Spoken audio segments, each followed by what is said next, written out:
Hello, my friend. Today I will tell you another long-forgotten legend.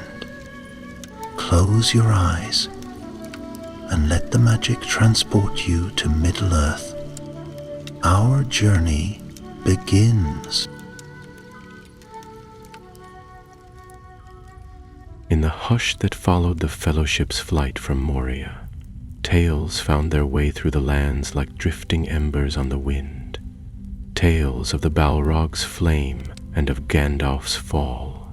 Yet hidden beneath those embers lay a darker truth, a whisper of an older evil, older even than Durin's bane, stirring in the forgotten depths of Khazad-dûm. Months passed. Word reached Rivendell and Lothlorien, carried on the wings of wary messengers. Tormented miners and wandering dwarves spoke in low, strained voices of strange lights deep within the mountain, of orc skeletons that shuffled as if some foul power yet breathed in them, of runes etched in languages older than any heard since the First Age. Fear grew, unspoken but real. The Balrog's defeat might have shattered not one, but many seals laid down in the ancient wars. Gandalf the White, returned triumphant yet burdened, felt the chill of uncertainty settle in his heart. He had defeated Durin's bane, or so he believed, but somewhere deep in the uncharted bowels of Moria, his sharp mind carried a persistent question. What if there was more? What if he had only scratched the surface of a darker calamity? One moonless night, Gandalf set out alone.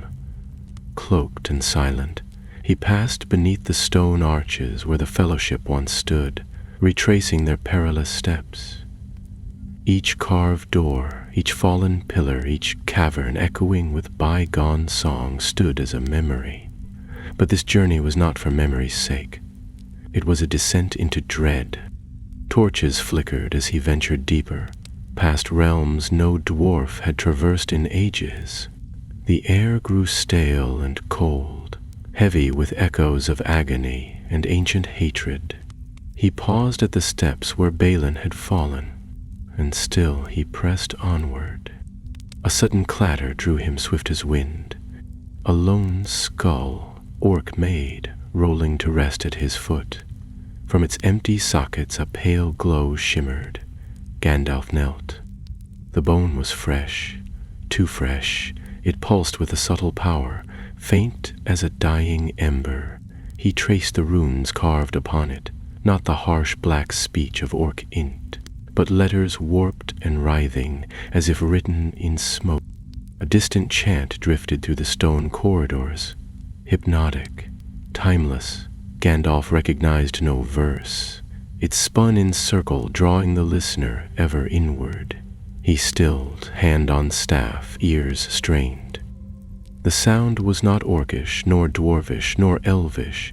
It was older, older than Angmar, older than the last echo of Morgoth's horn.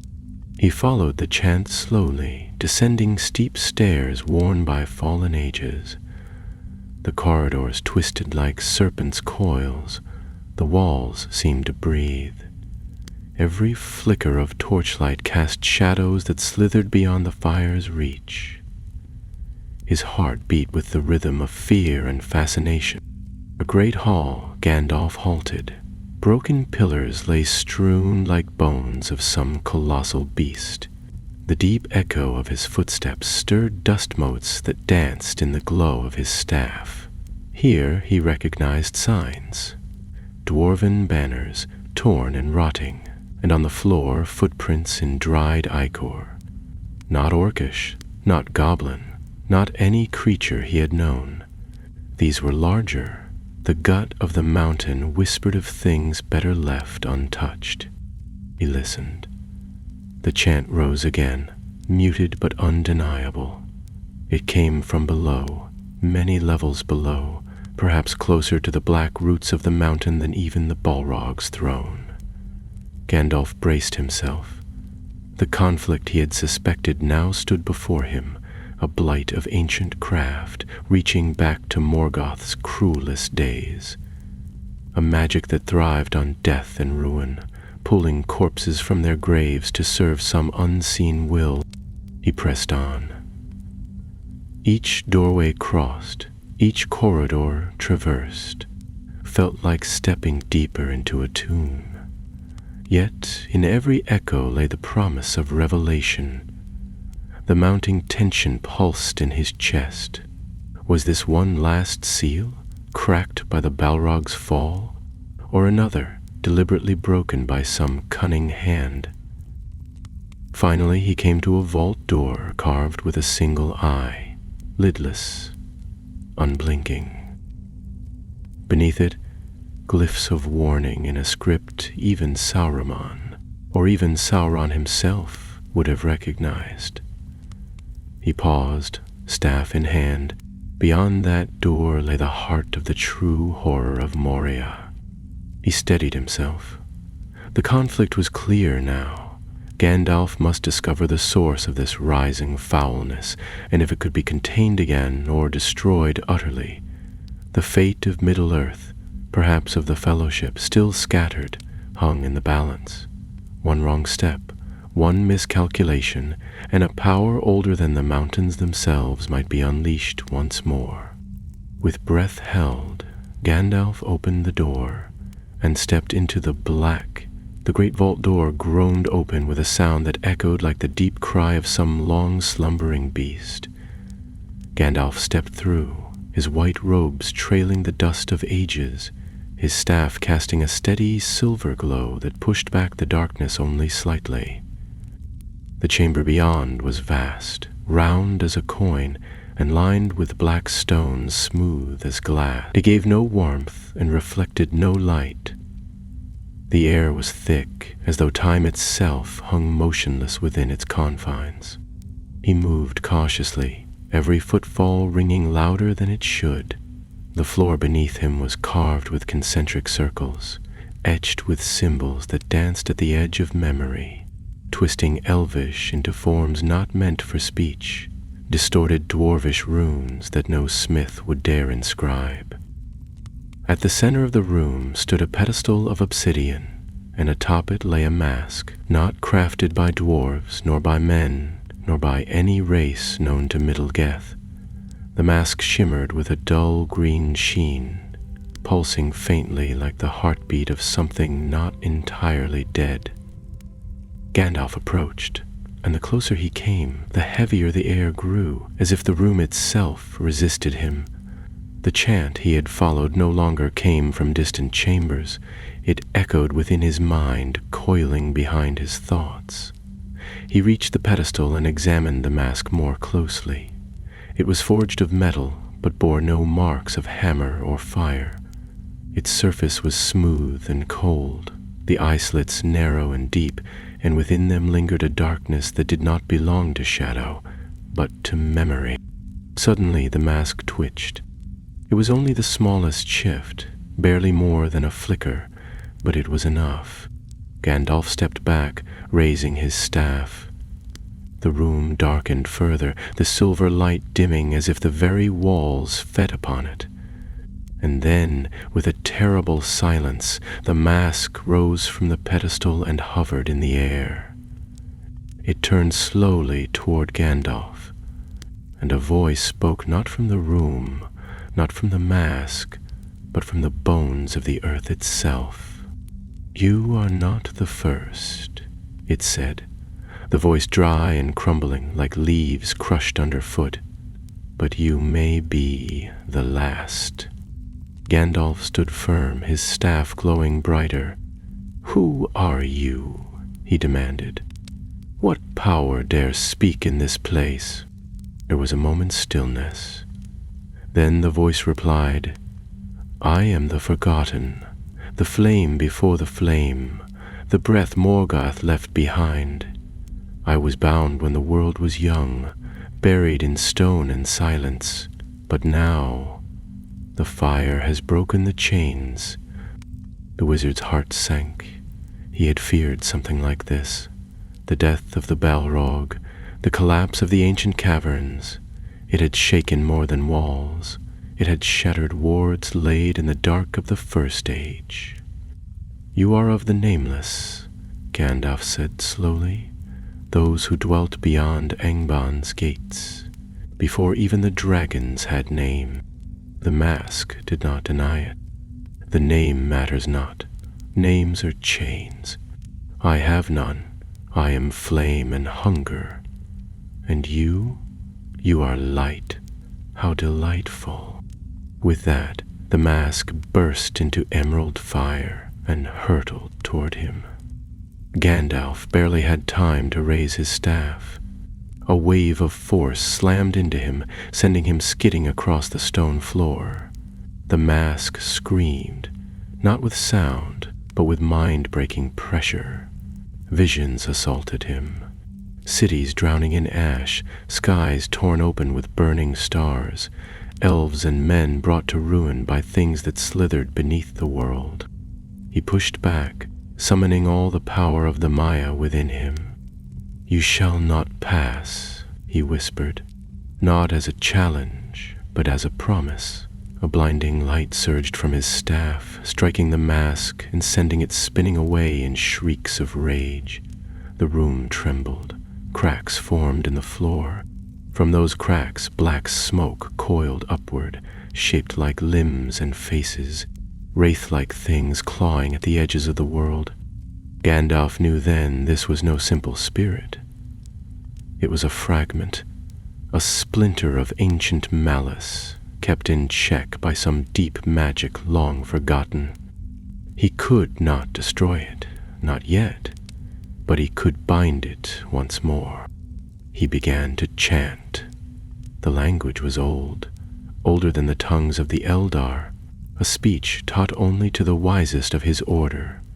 The smoke recoiled, the mask screamed, but it fought back, its power leaching into the very stone of Moria. Pillars cracked, the chamber groaned. Above, distant ceilings rumbled with falling stone. Still Gandalf chanted. He drove the mask backward, step by step, until it hovered once more above the pedestal. With a final cry of defiance, he slammed the butt of his staff upon the floor. The mask dropped, lifeless, and the cracks sealed in an instant. The chamber went silent. The air cleared. Only Gandalf's ragged breathing remained. He stood over the pedestal, sweat streaking his brow. He had bound the thing again, but only just. And he knew, with cold certainty, that such bindings would not hold forever. The creature, whatever it truly was, had tasted freedom, and it would not forget. Worse still, it had spoken. It had called him light, and it had delighted in the contrast. That alone chilled him more than all else. He left the chamber at once, sealing it behind him with words of power. But as he ascended through the darkened halls of Moria, the weight of what he had discovered pressed ever heavier upon him. The conflict was not over.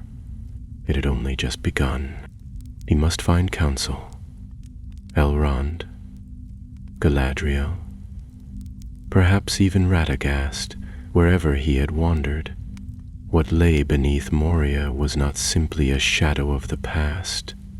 It was a wound in the world, bleeding still. And worse, somewhere in the east, Saruman would hear the echo of what had stirred, and he too would tremble. When Gandalf emerged from the depths of Khazad-dûm, dawn had barely touched the peaks of the misty mountains. The sky above was a dull gray, as though the sun itself hesitated to shine upon the grim burden the wizard now carried. He stood upon the high threshold of the east gate, where once the fellowship had fled the dark, and looked back only once. His eyes, pale and piercing, seemed to search the stone behind him, as if expecting the black mouth of the mountain to speak again. But the wind blew cold and empty, and Moria remained silent. He turned and descended the rocky slope toward the Dimril Dale. Snow still lingered in the shaded hollows, and the waters of Kilid Zarim glistened like a silver mirror far below. Though the land around was quiet, Gandalf did not rest. He walked for hours, swift and determined, until he found the place he sought, a hollow where moss grew thick beneath a stand of ancient pines, shielded from both wind and wandering eye. There he set down his staff and sat upon a stone, drawing from his robes a length of parchment and a quill. He would write to Galadriel first. Of all who remained in Middle-earth, she alone might grasp the full weight of what he had seen. His words came slowly, for how could one describe that which had no name? He told of the chamber, the mask, the voice that spoke not with sound but with dread itself. He wrote of the chant, the visions, the way the light itself had struggled to survive within that cursed vault. And finally he described the moment he had sealed the thing away, not with triumph, but with the knowledge that he had merely delayed the inevitable. Once the letter was finished, he folded it carefully and whispered a word. A small bird, silver-gray and swift, emerged from the trees as if summoned by fate. It took the letter in its beak and vanished into the pale sky, wings whispering against the morning air. Gandalf stood again, grasped his staff, and resumed his journey. He would head east now, toward Lothlorien, and then perhaps further still. Meanwhile, far beneath the world of trees and stars, a tremor passed through the lower halls of Moria. Not a quake of stone or earth, but something subtler. An awakening, sluggish and slow. The mask lay dormant in its chamber, sealed and still, but the presence behind it, the will that had endured ages of silence, began to stir. In a chamber several levels above, a band of orcs, stragglers left behind when the Balrog fell, crept through the ruins, sniffing out hidden supplies and muttering in their foul tongue. Their leader, a sharp-toothed brute with a broken helm, paused at a crumbling stair. He felt it, though he could not explain what it was. A pull, a whisper, a hunger, something that beckoned from below. He snarled at his kin to follow, and they descended. They found the door with the lidless eye carved upon it by accident. Or perhaps it found them. "Looks important," one of them grunted, scratching at the runes. "Magic, maybe?" "Not magic," growled the leader, pressing a hand to the cold stone. "Something better." They pushed, they pried, they banged with rusted axes and bent blades. The seal held, but faint lines of green began to glow beneath their touch. One of them screamed and staggered back, clutching his head as blood trickled from his nose. He babbled nonsense, eyes rolling white, until he collapsed. The rest fell silent. That night they camped nearby, though none slept. A voice spoke in their dreams, promising strength, vengeance, dominion. Promises that sank like barbed hooks into minds already steeped in cruelty. By morning they were changed. Their eyes gleamed with a feverish light, and when the leader rose, he bore the corpse of the one who had died in the night and cast it into the fire without a word.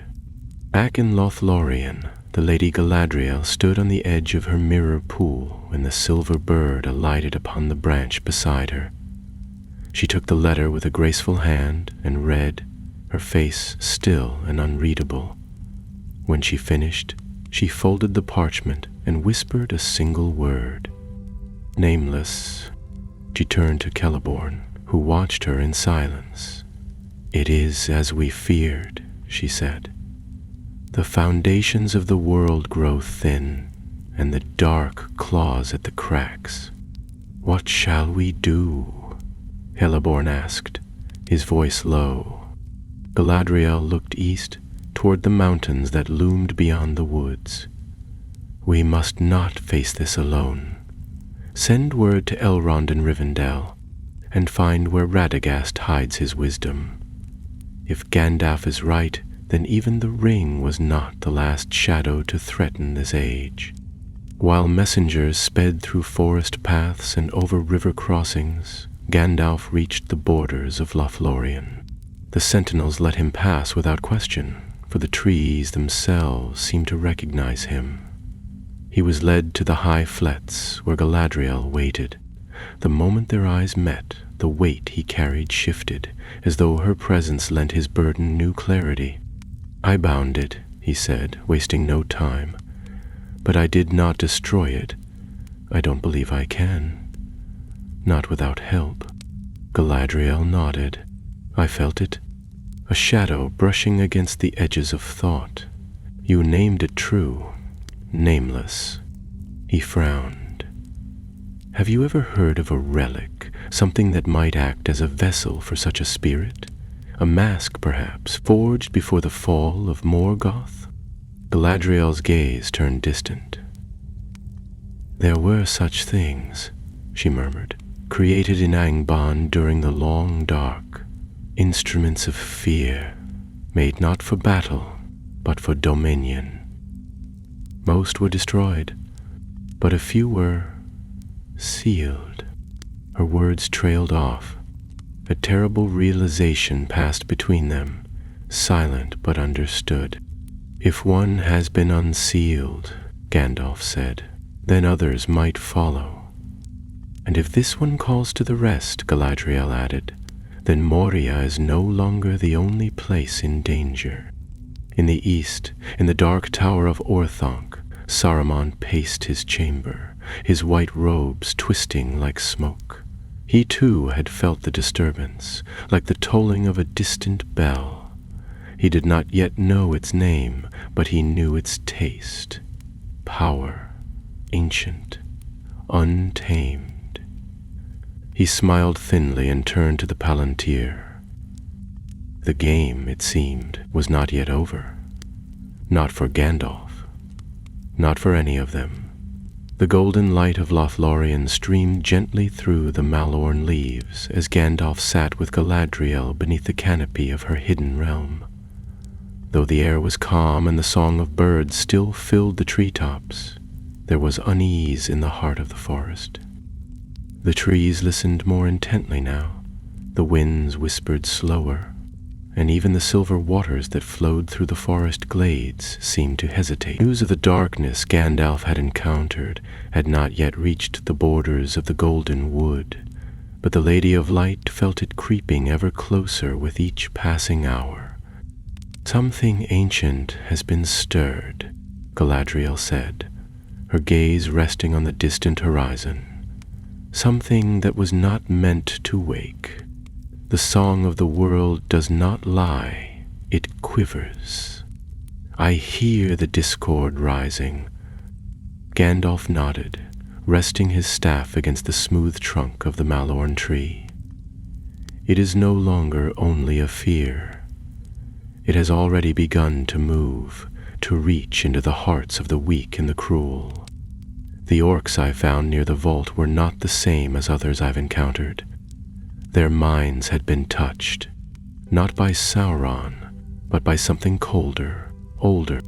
Galadriel folded her hands in her lap, her fingers clasped tightly.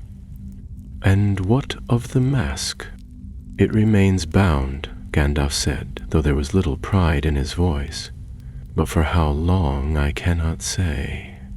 Its will is not strong in the way of Sauron's dominion or Morgoth's brute force. It is subtle, like a poison in clear water. It does not command with voice or flame. It draws, tempts, twists. It waited until I was alone. It will wait again." Galadriel looked at him closely. "And you? Are you certain it did not touch your mind?" Gandalf hesitated. It was only for a breath, but she saw it, and the look in her eyes changed from inquiry to quiet worry. "No," he said finally. "But it tried, and it left something behind.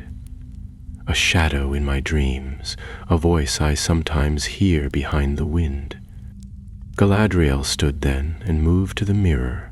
The water shimmered as she approached, the surface still and clear. "Then you must not face this alone," she said. This enemy is not like the others. It cannot be slain by sword or broken by flame. It must be buried again by knowledge, by will, and by unity. We must gather those who remember the first days. The world has forgotten too much. Later that evening, Galadriel's message riders departed swiftly through hidden paths, their cloaks blending with the forest until they became no more than whispers in the trees. One would ride to Imladris, to Elrond's haven. Another would venture further south, seeking Radagast the Brown, whose wisdom in the wild places might offer some forgotten truth. A third was sent to Thranduil's realm in the north, for the elves of Mirkwood had long been wary of the deep things that stirred beneath roots and rock. Gandalf, meanwhile, remained in Lothlorien for 3 days. Though he rested, he found little peace.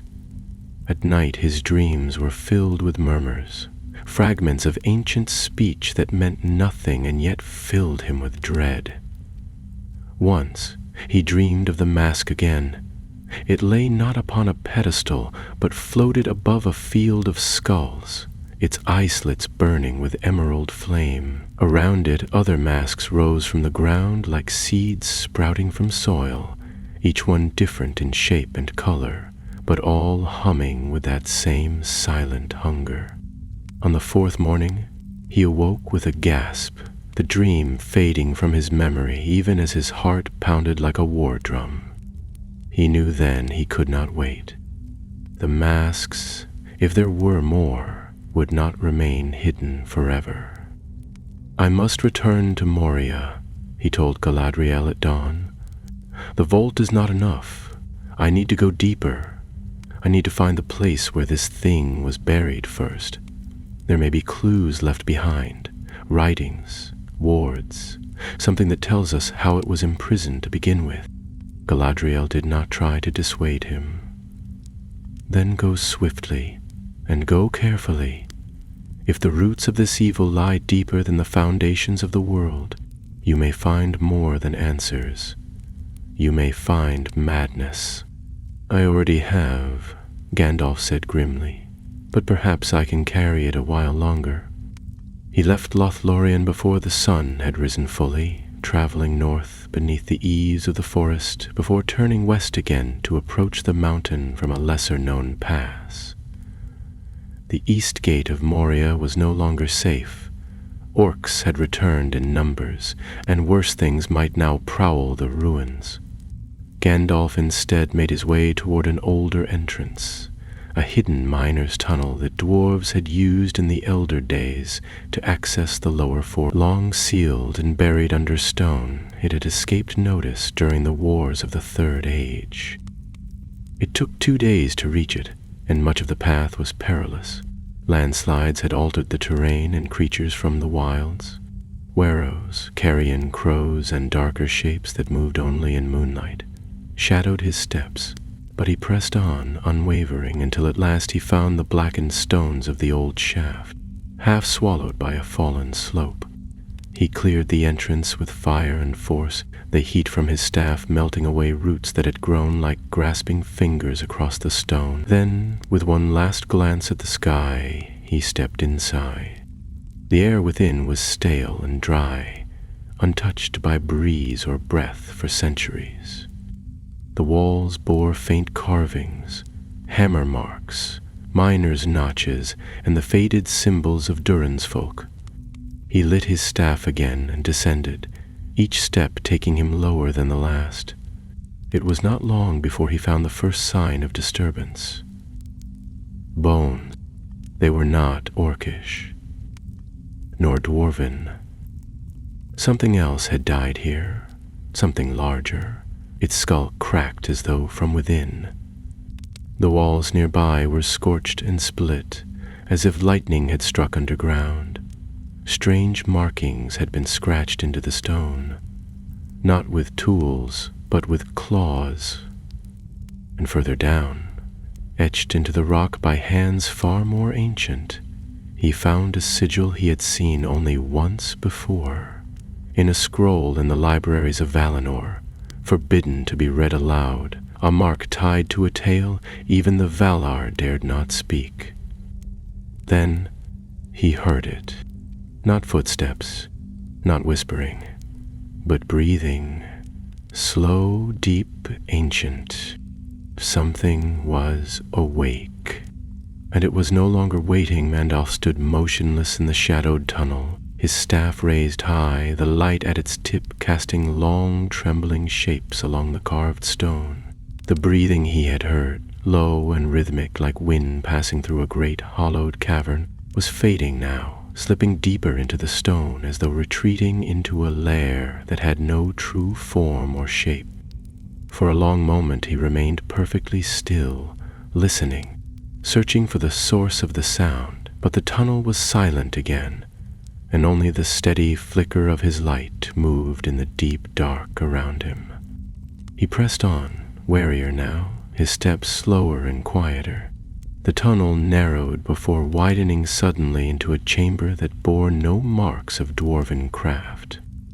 The ceiling arched like the rib cage of some great beast, and the floor dipped into a hollow where water once must have gathered, though now only dry dust filled the basin. On the far wall, strange reliefs had been carved, not with chisels but with something sharper, more precise, as though the stone had been peeled away like bark. The figures were neither dwarf nor man, and though they stood upright, their shapes were twisted, hunched, with great shoulders and elongated arms. Their eyes were depicted as sunken voids, and their mouths open in eternal screams. At the center of the mural was a single shape that Gandalf recognized at once. The mask.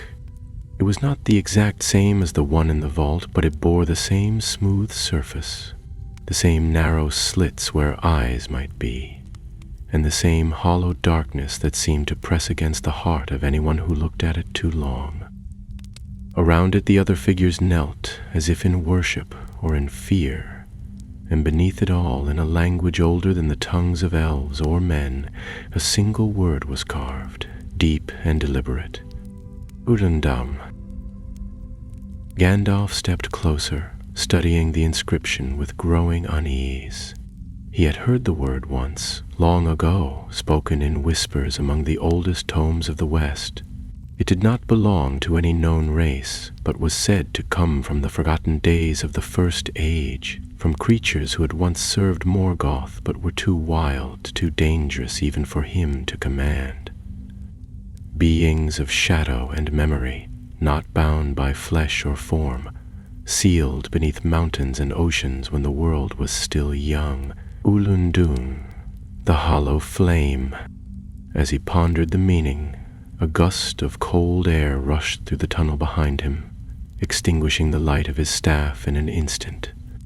Darkness fell, thick and complete, pressing close like a living thing. Gandalf whispered an incantation under his breath, and the tip of his staff glowed once more, but dimly, flickering as if some force resisted the light itself. He turned slowly, eyes narrowing. Something was in the chamber with him. He could not see it, but the air around him had changed. It was heavier now, thick with the scent of rot and old fire. The walls seemed to pulse faintly, as though alive, and from the corners of the chamber came a whisper, not in words, but in raw sensation. Hunger, hatred, delight. "Show yourself," Gandalf said, his voice steady though his heart raced. "I know what you are." There was no reply, but something shifted in the far corner of the room. A glimmer of green light appeared, faint and trembling, hovering in the air like a flame caught beneath glass. It grew slowly, taking form. A shape emerged, tall, robed in shadow, its face hidden behind the same smooth, expressionless mask he had seen in the vault. But this one was whole, alive. It did not move like a man, nor like an orc. It glided, silent as falling ash, and stopped a few feet away, tilting its head in a gesture that was almost curious. Gandalf raised his staff higher, drawing power into his voice. "You were sealed for a reason. Return to your slumber or be cast into the void." The figure raised one long-fingered hand. The whispering grew louder, crawling into the back of Gandalf's mind. Visions flickered at the edge of his thoughts. Towers crumbling beneath shadow, forests twisted into thorny wastelands, stars blinking out one by one. He tightened his grip on the staff and shouted a word of power. Light erupted in the chamber, searing and sudden. The masked figure recoiled, but did not fall. Instead, it began to laugh, a soundless laugh that pressed into the bones, vibrating through the stone. The light faltered. Cracks split the floor. Gandalf was flung backward into the wall, his breath driven from him. As he struggled to rise, the figure floated closer, its mask inches from his face. It did not speak, but its presence whispered a single idea. "Oi." For a moment, Gandalf's vision dimmed. The air was thick with ash. He stood not in Moria, but in a vast ruin, lit by green fire. A crown of twisted bone rested in his hands. Shadows knelt before him. Power surged through his veins. Then the illusion shattered. With a roar, Gandalf slammed the end of his staff into the ground. Light burst forth again, fiercer than before, driving the masked figure backward with a scream of wind and rage. The chamber shook violently. Dust and rock rained from the ceiling. The wall behind the figure cracked open, revealing a hidden stair spiraling downward into utter black. The creature vanished into the darkness, its form slipping between the cracks like smoke. Panting, Gandalf staggered to his feet. He had not defeated it, not truly, but he had driven it off. For now, he turned to the broken wall. The stair yawned wide, leading into depths unknown. There would be no rest. Not yet. He gripped his staff more tightly and began to descend. Behind him, the mural on the wall pulsed once, faintly, and then stilled. The stairs twisted downward in an endless spiral, worn smooth by time and untouched by light. Gandalf moved cautiously, the glow from his staff barely enough to show more than a few paces ahead. The deeper he went, the colder the air became. Not the cold of stone or winter, but a deeper cold that gnawed at the spirit rather than the flesh. It was the cold of long-forgotten tombs and memories buried beneath sorrow. Every footfall echoed faintly, as though the stone itself was reluctant to disturb the silence. The deeper he went, the more the mountain changed. The stone was no longer the gray granite of the misty mountains, but a darker green-neck rock, veined with silver threads that pulsed with a dim inner light. Strange carvings appeared along the walls, less like writing and more like veins or roots etched by some patient hand across the centuries. They curled and knotted in impossible patterns, weaving around the steps as though alive. Gandalf avoided touching them, though their presence pressed at the edge of his thoughts, tempting him to linger. After what felt like hours, the stair ended abruptly at a narrow archway carved from a single slab of black stone. It was shaped not like a door, but like the mouth of a beast, its teeth forming the arch, its gaping maw leading into a vast chamber. Gandalf stepped through cautiously, raising his staff high. The light spilled outward, revealing the chamber's immense size. He stood in a cavern, wider than any he had seen in Moria, its ceiling lost in shadow, its walls lined with statues carved from the living rock. They stood in silent rows, hundreds of them, each one shaped in the image of a figure wearing a different mask. Some were tall and slender, others hunched and twisted. No two were the same, and all of them faced inward, their hollow eyes fixed upon a massive dais in the center of the room. Upon that dais, partially buried in stone and time, lay a great seal, a disk of metal larger than a wagon wheel, etched with runes that shimmered faintly with a dull green light. Gandalf stepped closer, his heart heavy with a dread he could no longer deny. This was not a chamber of worship. It was a prison. The seal bore the same sigil he had seen earlier, Olendum, but here it was larger, more deliberate, surrounded by 6 concentric rings of text in that same writhing script. As he knelt to examine it, his staff flickered, and he caught a faint vibration beneath his feet, as though something vast and slow stirred deep below. The seal was weakening. He could feel it. He touched the outermost ring, murmuring a spell of translation. The words shifted slowly into Elvish, then into the tongue of the West. The message was simple, yet filled with warning. Here lies that which was never meant to walk the world, bound not by iron, but by will. Disturb not the hollow flame, let it sleep until the end. A sound behind him made him spin around.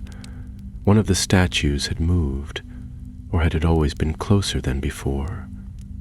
He scanned the rows of stone figures, but they stood as they had, silent and unmoving.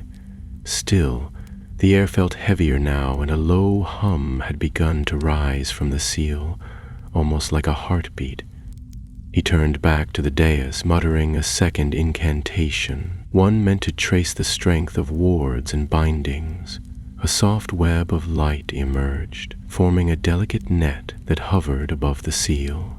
Gandalf studied it closely and felt a chill creep into his bones. The bindings were frayed, not shattered, not yet, but unraveling slowly, thread by thread, like an old tapestry left in the wind. He rose to his feet, heart pounding. If the seal broke, whatever was trapped beneath it would rise again. And this time it would not be content to haunt forgotten tunnels. He had to strengthen it, but alone, even with all his power, he could not repair what had been wrought in the First Age. He needed aid. Those who knew the deeper arts of binding and remembrance. Then, without warning, the dais trembled. The green light in the seal flared, and a voice rose, not aloud, but inside his head, sharp and cold as shattered glass. You came too far, light-bearer. You see now what lies beneath. You fear it, and still you linger. Gandalf staggered back as visions flooded his mind. Cities falling into shadow, rivers turned to ash, skies filled with fire. And through it all, a single figure walked, faceless and calm, its mask reflecting the ruin it left behind. It was not wrathful, it was not cruel, it was simply inevitable. With a cry, Gandalf struck the seal with the end of his staff. Light surged from the impact, blasting the vision apart. The chamber shuddered, and fine cracks spread through the stone at his feet. One of the statues nearby crumbled to dust. "No," Gandalf said through clenched teeth. "You will not rise. Not yet." But the voice returned, fainter now, distant but still present. Soon. He turned and fled from the chamber, the weight of the mountain pressing down with every step. The masked statues seemed to watch him as he passed, and though none moved, he could feel something shifting beneath the stone. The bindings were failing faster than he had feared. There was no time left. When he finally reached the stair once more, he paused, gripping his staff tightly. This was not just a relic or a forgotten evil. It was a remnant of the world before the world, a thing without name or shape, given form by fear and flame. If it woke fully, it would not stop. It could not be bargained with, nor reasoned with, nor slain. It had to be sealed again, and not just in Moria. Across Middle Earth, others would need to rise. Elves, men, dwarfs, even the wizards. The strength of old alliances would have to be rekindled, or the flame beneath the world would burn through everything.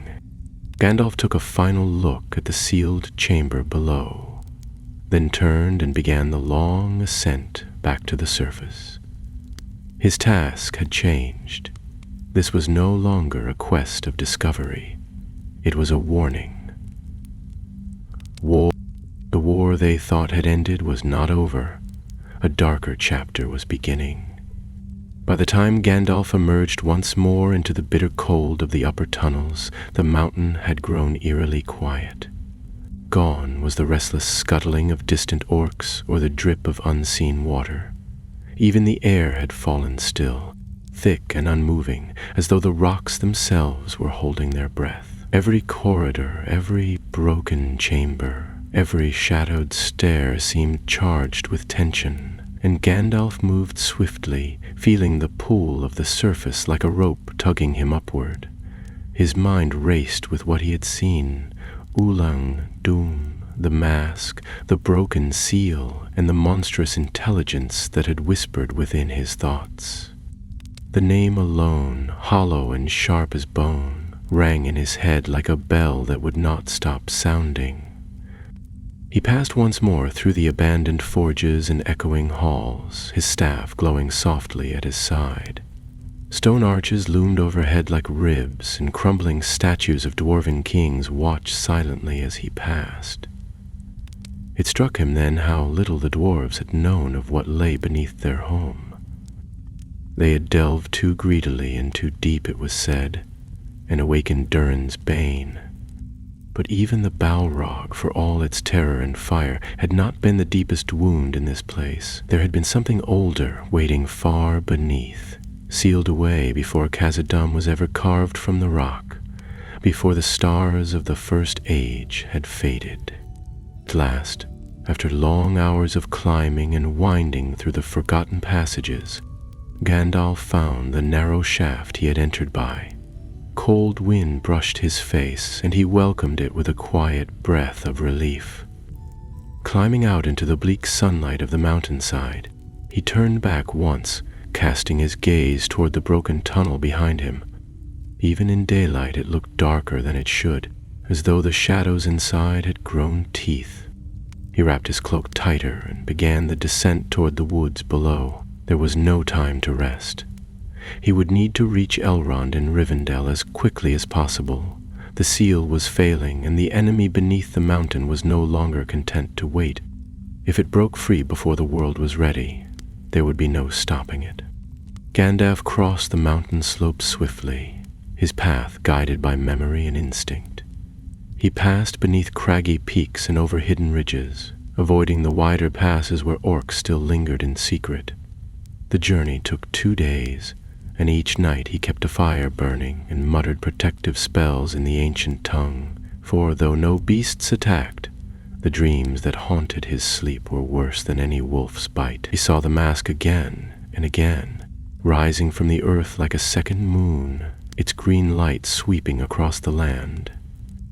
In one vision, he watched the towers of Minas Tirith fall in silence as a shadow passed over them, leaving only stillness behind. In another, he stood atop a battlefield where the armies of every race fought together against a thing they could not see, only feel. On the morning of the 3rd day, as the trees of Iridian came into view below, Gandalf heard the beat of wings above. He looked up and smiled faintly. A great eagle descended, golden brown and proud, its eyes sharp and knowing. The eagle circled once before landing on a jagged stone, its talons clinking against the rock. "Word has reached the skies," the eagle said, its voice deep and regal. "The Lady of the Wood sent messengers. I was bid to find you." "I am glad of it," Gandalf replied. "Can you carry me to Rivendell?" The eagle dipped its head. "If the matter is urgent, yes. It is more than urgent, it is dire." Without another word, Gandalf climbed upon the eagle's back. They rose swiftly into the air, wind rushing past, and the mountains dropped away beneath them. The sky stretched out before them, pale blue and endless, but Gandalf's thoughts were weighted with shadow. He knew that time was short, and every hour the seal weakened further. By nightfall they reached Rivendell. The eagle descended into the hidden valley, wings outstretched as it soared above the trees and rooftops. Lights glowed softly in the windows of Elrond's halls, and the sound of water echoed through the gorge. Gandalf dismounted as soon as they landed and strode swiftly up the steps, his staff tapping against the stone. Elrond met him in the Hall of Fire, where a quiet gathering of elves had been listening to a minstrel's tale. The song ended abruptly at Gandalf's arrival, and the room fell silent. Elrond stood, his eyes narrowing slightly as he took in Gandalf's weary face and ash-mudged robes. "You've been to Moria again," Elrond said, "and something followed you back." Gandalf nodded grimly. "Something far worse than the Balrog. I need your knowledge, your counsel, and your aid." Together they withdrew to Elrond's private chamber. There, with the doors shut and the fire burning low, Gandalf spoke of everything: the journey through the miner's tunnel, the vault, the sealed chamber beneath the masked statues, and the thing that stirred behind the seal. Elrond listened in silence, his brow furrowed deeper with every word. When Gandalf finished, the Elf Lord rose and walked to a high shelf of scrolls, selecting one wrapped in silver thread. He laid it upon the table and unrolled it carefully. The parchment crackled with age, its surface covered in symbols that shimmered faintly in the firelight. "There were 6, Elrond said, tapping the scroll. 6 relics forged in Angband under Morgoth's command. Not weapons, not armor, but vessels. Tools of dominion. They were used to extend his will beyond his reach, to command fear and twist hearts. When Angband fell, most were destroyed, but one vanished." Gandalf stared at the scroll, his expression grim. It did not vanish, it was buried. Elrond looked up. "And now it has begun to wake." "Yes," Gandalf said, "and I fear it calls to the others. The seal is failing. I don't know how long we have." Elrond nodded slowly. "Then we must act. We must find the lost relics before they answer the call." And in the high places of the world, where the wind speaks secrets to stone and snow, the shadows began to stir.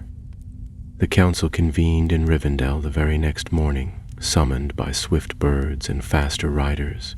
Elrond's messengers had moved through forest and mountain to reach those still willing to fight against the deepening shadow, and now they came. Thranduil's son, Legolas, lean and silent, arriving with a small retinue of green-cloaked elves, Glóin's kin, Dwalin, and 2 young dwarves from the Iron Hills, grim-faced and wary. Even Radagast the Brown, his robes matted with moss and feathers, arrived astride a great elk, his expression troubled. They gathered in Elrond's long hall, the same place where the Fellowship had once been forged, though now the air was heavier, the fire burning lower, as though the very stones of Rivendell sensed that something far older than orc wars and cursed rings had been stirred. Gandalf stood before them, leaning on his staff, his voice calm but edged with urgency as he recounted the journey once more, this time in fuller detail, holding nothing back. He spoke of the vault and the whispering mask, the vision of the statues that ringed the ancient seal, and the dark presence beneath it which had called itself Ulendum. He told them of the mural and the forgotten name etched in the language of the First Age. and finally of the warning, that there had once been not one mask, but 6, forged not as weapons of destruction, but as vessels of will, things that extended Morgoth's grasp through dread and domination. The silence that followed was long and heavy. Elrond's eyes remained fixed on the carved map beside the council table, though his fingers tapped lightly upon the wood, betraying his unease. It was Radagast who broke the stillness first, rubbing his beard with a hand smudged in soil.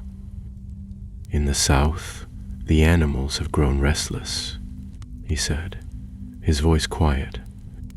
"Even the trees move as if remembering old nightmares. Something stirs them, a dream or a call, and it is not the enemy we have known." Dwalin grunted, folding his arms. "You're telling us there's more of these things, these masks, buried under our feet?" "There were 6, Elrond confirmed, his voice low, "forged by sorcery too deep to name, bound by oath and power before the first age ended. Most believed they were lost in the ruin of Angband." "Well," Legolas said, glancing toward Gandalf, "it seems at least one was not." Gandalf nodded. "And if one has woken, it will not be long before the others begin to answer. They are drawn to each other. That is their nature. And in that unity, their danger multiplies." Thranduil's son stepped forward then, laying a slender hand on the map. "Do we know where they were buried?" "Not precisely," said Elrond, "but I believe we can find them. Their resting places were chosen in secret, scattered across the corners of Middle-earth, hidden beneath old fortresses, deep forests, and forgotten islands. But there are clues, symbols carved in ancient stone, fragments of songs and runes that have passed into legend." Gandalf pulled from his robes a folded scrap of parchment, old and brittle. "When I descended into the lower vault, I found this embedded in the wall, half buried in the rock. It's not complete, but it shows the mark of each relic, 6 shapes, each bound by a different rune. I believe they represent the powers of the masks." He unfolded the parchment and laid it flat upon the council table. The others leaned closer. The shapes were abstract: a twisted tree, a crescent blade, a circle of flame, a serpent, a chain, and a mask like the one he had faced.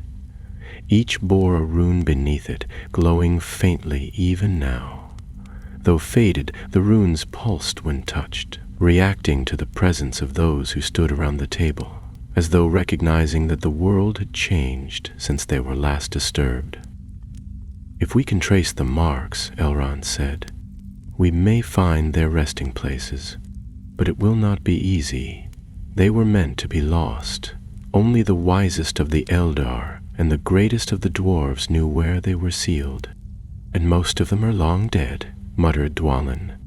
Gandalf gave a grim smile. "Dead, perhaps, but not silent. Some memories remain in places others have forgotten.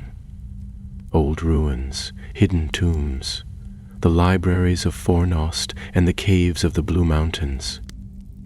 We must go back to those places. We must find what was hidden." A plan began to form then, quiet but determined. The company would divide, each member tasked with seeking one of the lost resting places. Legolas would travel north, toward the icy ruins beyond the withered heath, where the rune of the serpent had once been seen carved into a fallen altar.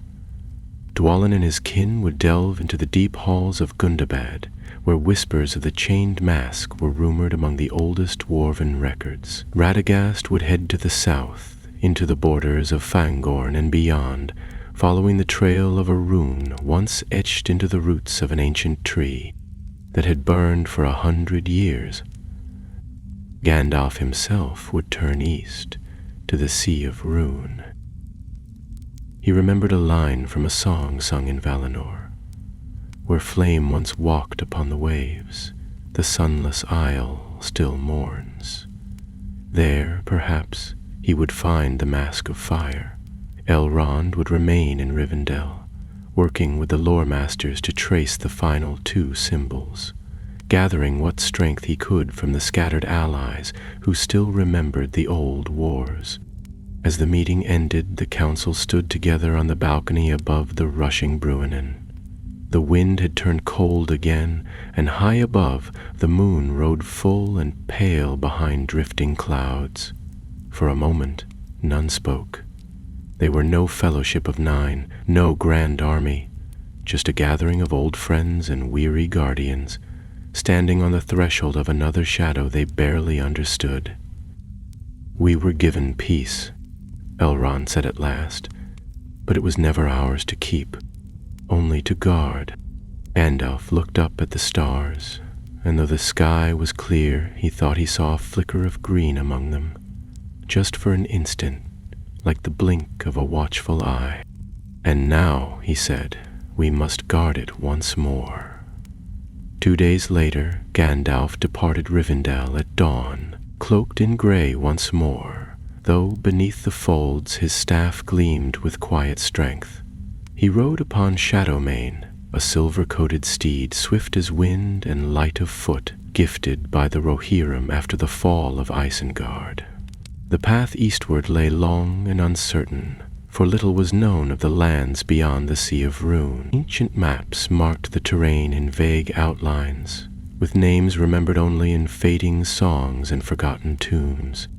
Still, Gandalf felt the pull of that distant place, drawn by the rune of fire that had pulsed so brightly on the scroll, the circle of flame. If the relic tied to it still lingered in the world, then it must be found before it stirred as the mask in Moria had. The journey carried him through the wild lands of Rivanion, across wind-swept plains where forgotten watchtowers leaned like broken teeth against the sky. At night, he camped beneath the stars, keeping his fire small and his ears open. Faint whispers passed on the wind, old songs sung by distant voices, half-formed words that faded before they could be understood. He could not tell if they were dreams or warnings. On the 5th day he reached the shores of the Sea of Rune. The great inland sea stretched before him, calm and immense, its surface the color of tarnished silver beneath the overcast sky. The water carried a strange scent, neither fresh nor salt, and its waves whispered against the rocks like something ancient remembering its own name. Gandalf dismounted and walked along the shore, searching. His hand remained close to his staff, not out of fear, but because the power beneath his fingers sensed something, an echo, faint but unmistakable, a memory bound to the water. There was an isle near the center of the sea, half shrouded in mist, visible only when the wind parted the vapor. It was small and round, crowned with jagged stones, and its shores were black with volcanic glass. Gandalf's heart stirred the moment he saw it. That was where the fire mask would lie, if it had not already stirred from slumber. But the island lay far across the lake, unreachable by foot or by bridge. He searched the nearby villages, small fishing settlements with people who spoke in dialects that sounded like memories of Westron. They watched him with wary eyes, whispering behind closed doors. When he asked of the isle, they grew quiet. "No one goes there," said an old woman with weathered hands and cloudy eyes. "No birds fly over it, no fish swim near it. We call it Narthor, the drowned one's watch." Another, younger and sharper end, added, "They say it burned once, long ago. The sky turned red and the water boiled. Then came the silence." Gandalf thanked them, though their words confirmed his fears. He bartered for a boat, a narrow craft of ashwood with sails made from stitched hides, and by the next morning he set out across the still waters. The mist thickened as he approached the isle, curling around the hull like fingers of steam. The silence deepened too. No gulls called, no insects chirped. Only the steady creak of the oars and the sound of his own breathing filled the void. The moment his boat scraped against the shore, he felt it. A deep thrum in the stone beneath his feet. The isle was not dead. It was sleeping. He stepped ashore, his boots crunching over sharp black glass. The ground was warm, not with the heat of sunlight, but from something beneath. A single path led from the shore, if it could be called a path, where the stones had been worn smooth and pale, as though walked by something for many years. He followed it, ascending slowly toward the island's crown. There he found it, a circular hollow, like the eye of a storm, surrounded by charred stones. At the center was a brazier carved from obsidian, filled not with fire, but with cold ash. And half buried beneath that ash, he saw the edge of the mask. It was forged of dark crimson metal, shaped like a human face, but the eyes were jagged slits, and the mouth bore no expression at all. It pulsed faintly with an inner heat, and as Gandalf stepped closer, the air shimmered around it. Memories leapt into his mind unbidden. Memories leapt into his mind unbidden. Fields of flame, forests turned to cinders, and voices crying out in horror. Yet within those memories was something else, something quieter and more terrible than fire. Pleasure. He knelt, staff in one hand, and reached toward the mask with the other. The moment his fingers touched the metal, the ash burst into flame. A ring of fire leapt around him, tall and bright, and from the brazier rose a figure, a phantom of smoke and ember. It bore no face, only heat and form, and it stared at him with the fury of forgotten ages. "You seek what was sealed," it said, its voice a chorus of cracking timber and roaring wind. "You would bind me again." "I would," Gandalf replied, bracing himself. "For the sake of all who live and breathe, you must not rise." The spirit laughed, a deep and echoing sound. "You are late, Maya. One has already answered my call. The hollow flame is no longer alone." The fire surged, the spirit's shape growing, but Gandalf rose with it, his staff raised high. He chanted in the tongue of the Valar, his voice resonating through the air. The flames recoiled, flickering with fury.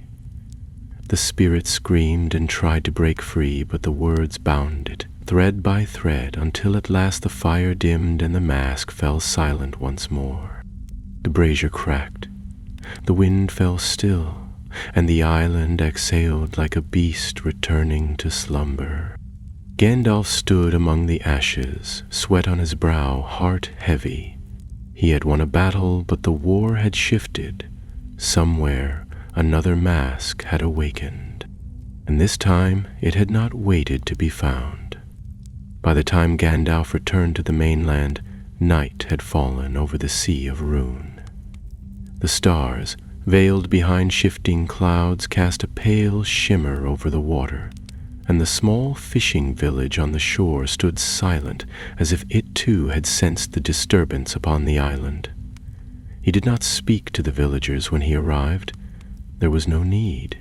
The air around him, crackling faintly with the lingering echo of fire magic, told its own tale. Those few who watched from shuttered windows or the corners of smoke-darkened doorways turned their eyes away and did not come out. He slept little that night, keeping watch beneath a crooked pine on the edge of the village, his staff planted upright before him. Though the brazier had cracked and the mask once again lay buried in ash, Gandalf could still feel the ripple it had sent through the unseen threads of the world. Something had stirred in response. Ulandum was no longer silent, and now this second mask, one of fire, had spoken of another that had already answered. Which one he could not yet know. But the waking had begun. At dawn he rode west, faster now, spurring Shadowmage across the plain and into the rolling hills beyond. As the distance grew between himself and the sea of ruin, the weight of the mask's presence slowly diminished, though not entirely. It clung to his memory like smoke on cloth, faint, acrid, persistent. By the third day he reached a watchtower in the eastmost lands of the woodland realm. There, at the crossing of two forgotten roads, a scout of Thranduil's people awaited him. Legolas had passed that way not a week before, bound for the withered heath, seeking the place where the serpent mark had been seen. The scout, a young elf named Larian, brought tidings that troubled Gandalf more than he let show. Left with two others, the elf said, glancing at the horizon. They passed into the Grey Mountains, and we have not heard from them since. Gandalf nodded grimly. He did not ask if they had sent word. If they had, the silence was already answer enough. He pressed on without rest, heading north now, where the air grew colder and the trees gave way to rough terrain and jagged stone. Snow clung to the hills in patches, and the sky above darkened with winter's early breath. The withered heath stretched before him like a scar, ancient and empty, a place where dragons had once bred and few dared linger. It was on the second evening after entering the heath that he found the remains of a camp. Cold ashes in a circle of stones, discarded fletching, and the faint indent of a boot in the frost-covered earth. It was recent, perhaps 2 days old. The trail led west into a narrow pass between steep cliffs, and Gandalf followed it with care. The rocks seemed to whisper with each gust of wind, though he heard no words, only the soft hiss of breath long buried. Near dusk he found them. The first was an elf, lying half buried in snow at the foot of a jagged boulder. His eyes were wide, but there was no wound upon him, no blood, no mark of blade or fang. His face was twisted in silent terror, frozen in whatever had claimed him. Gandalf knelt beside him, murmured a word of peace, and turned his gaze forward. The path opened into a hollow. There, half shadowed by a ring of ancient stones, stood Legolas. He was facing away, his bow lowered, his form still and unmoving. Gandalf approached quietly, unsure whether he would find another corpse. But as he drew near, the elf stirred. "You found me," Legolas said softly, not turning around. "I followed your trail," Gandalf replied. "You are alone?" Legolas nodded, his voice distant. "Laeron fell yesterday. Thalor 2 nights before that. I tried to lead them away, but it knew us. It saw us before we even saw the hollow. What did you find here?" Gandalf asked, though already he felt the shape of the answer pressing in around them. Legolas lifted his hand and pointed to the center of the hollow. There, standing upright upon a plinth of ice-cracked stone, was another mask. This one was silver-white, shaped like a serpent's skull, long and narrow with empty sockets that sloped backward like blades. No fire surrounded it, no chanting voice, but the air around it shimmered slightly as though time itself bent around the relic. The snow nearby had melted into blackened slush, and the grass that had once grown there had withered into brittle stalks. "It speaks without sound," Legolas whispered. "It shows you what could be, what you want. It's hard to look away." Gandalf stepped beside him, gazing at the mask in silence. A soft, invisible pulse seemed to echo from it, a slow rhythm not unlike a heartbeat, but colder, slower. He could feel the edge of its influence even now. This was not a mask of fire nor of rage. This one belonged to a subtler horror. Temptation. Serpent, Gandalf murmured. It offers what you most desire, and once you take it, you lose yourself, Legolas finished. Falor tried to touch it. He said he heard a voice. His body collapsed before he could finish speaking. His eyes turned black. Gandalf nodded, drawing a rune of shielding in the air with his staff. The light shimmered briefly, washing over the mask, but it did not resist. It waited. "We cannot destroy it," he said, glancing toward Legolas, "but we must bind it, seal it again, and carry word to the others. That's 3 now. 3 masks stirring in different corners of the world." "And the other 3? Legolas asked, eyes still fixed on the relic. Gandalf lowered his staff slowly.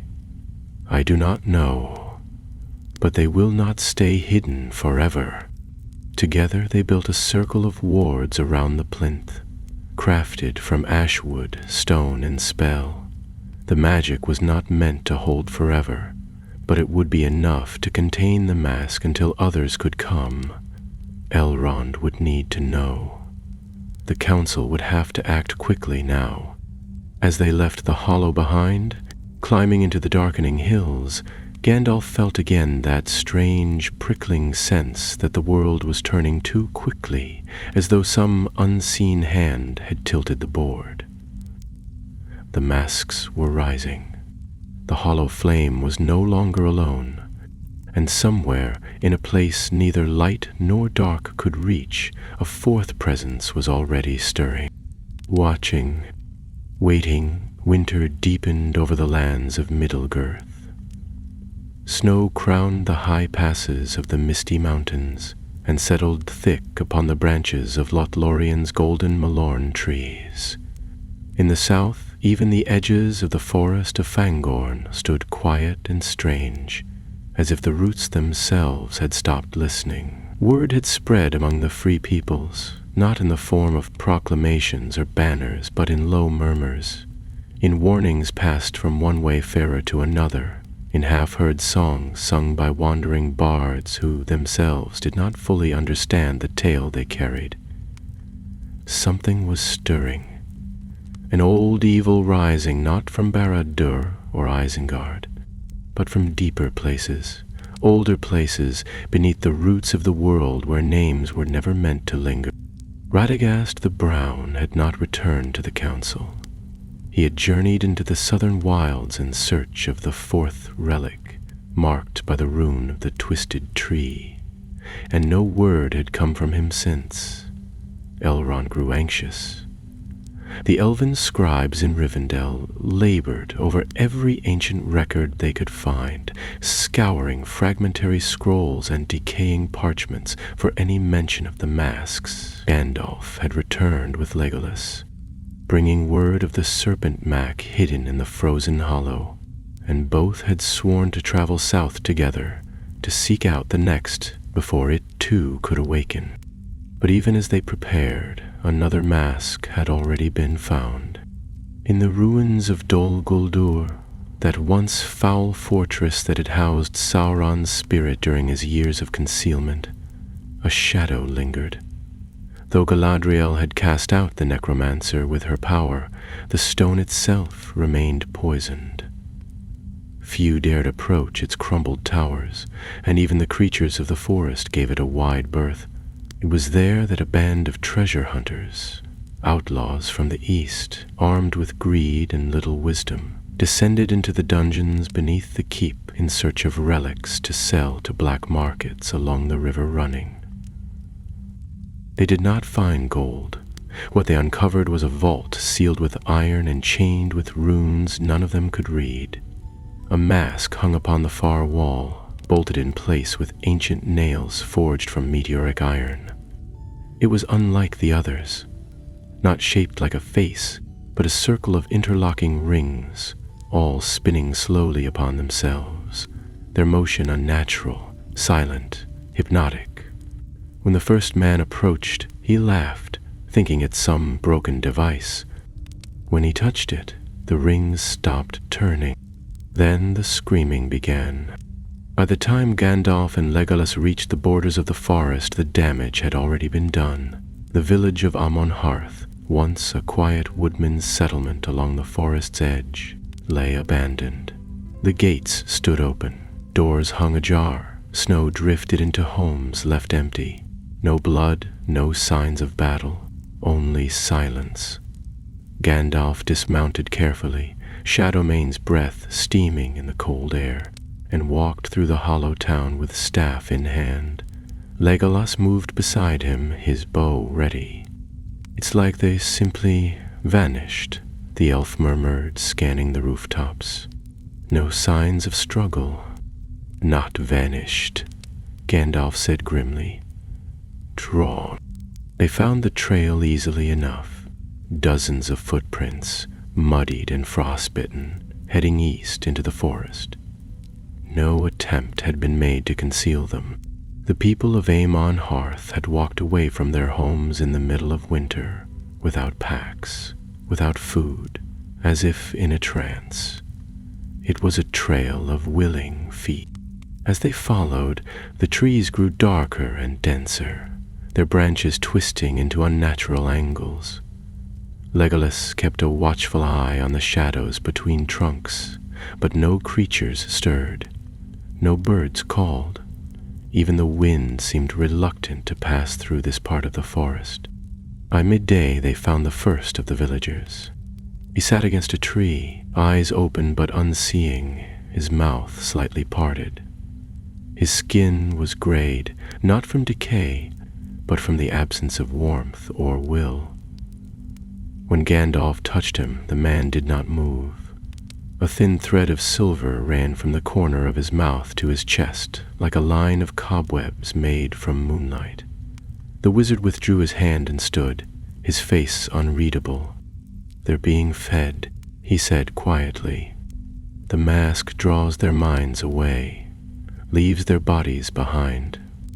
They found more as they went, some still walking, some lying still, all of them in that same empty state.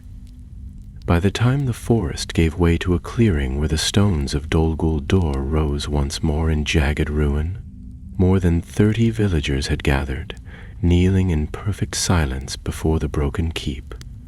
And at the heart of that ruin, rising from the earth like a dark flower in bloom, stood the fourth mask. It hung suspended in the air above a pedestal of bone and vine, its rings spinning again in silent rhythm. As Gandalf and Legolas approached, the villagers turned, not in hostility, but in eerie unity, and moved to block the path. Their eyes were blank, their mouths expressionless. Legolas raised his bow but did not fire. Gandalf stepped forward and spoke in a voice of power. "You are not servants. You are free. Awake!" The villagers shuddered, a tremble like wind through leaves, but did not move aside. The mask pulsed once, and a low hum filled the clearing. The ground cracked. From the ruins behind it, a figure stepped forward. A man, tall and gaunt, his skin pale and stretched tight over his bones. His eyes were black from edge to edge, and a silver thread trailed from his ear to the mask, binding him like a puppet. "I am chosen," he said, his voice flat and echoing. "I see what lies beneath the lie of freedom. I see the unity of one will, one thought, one purpose." "No," Gandalf replied, raising his staff. "You see only what you've been shown."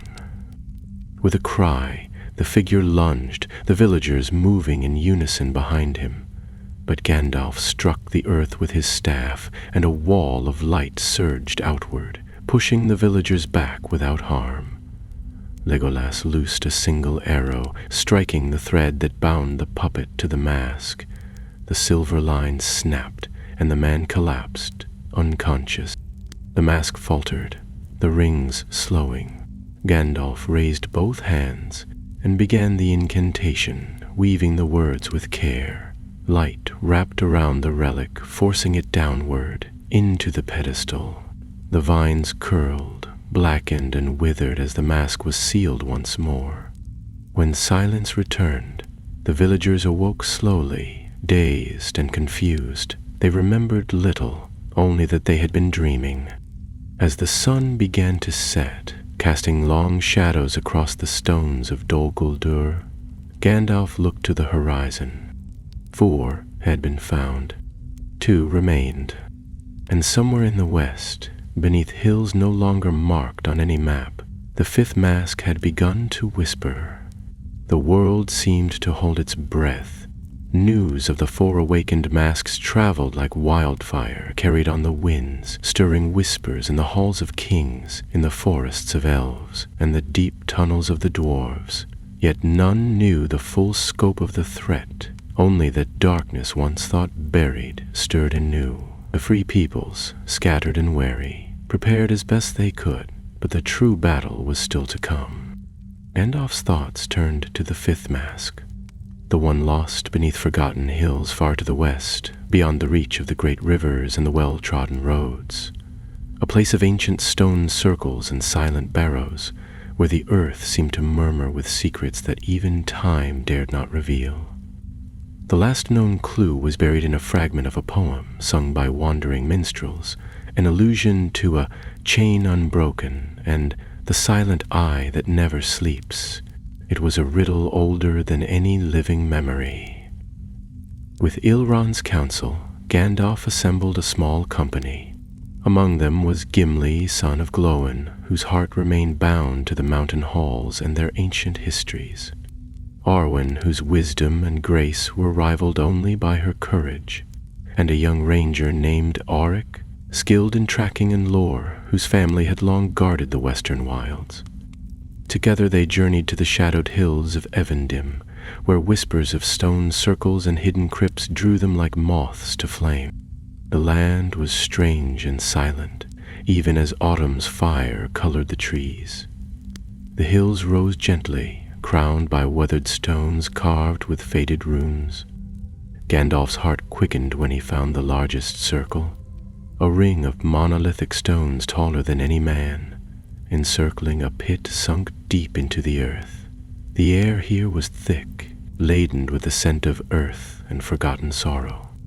At the pit's edge, the ground bore marks of recent disturbance, as though something had been unearthed and hastily buried again. Gimli knelt, running his fingers through the soil and muttering in Dwarvish, "These stones once formed a barrier, but it is broken now. The old magic has been disturbed." Gandalf peered into the pit, shadows folding inward. There, half hidden beneath the roots of ancient oaks, lay a mask unlike any other they had seen. A gleaming eye carved from black stone, framed by silver chains that twisted like serpents and held it fast. This was the silent eye, the unbroken chain. As Gandalf reached out to touch it, a chill rushed through the air, and the ground trembled beneath their feet.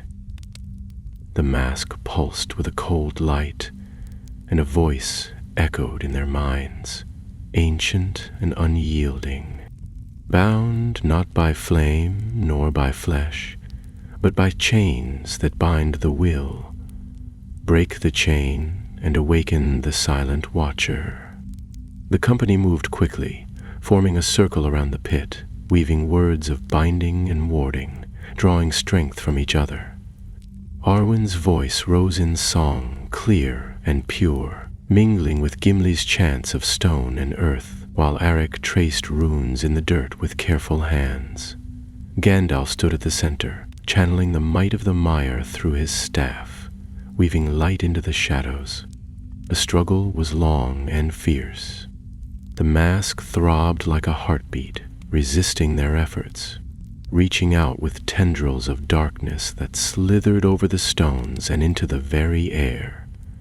At one moment, the chains around the mask shimmered and loosened, threatening to break free, but Gandalf's voice rose in a command that echoed across the hills. Return to the depths where you belong, watcher without name. Your time has passed. With a final surge, the chains tightened once more.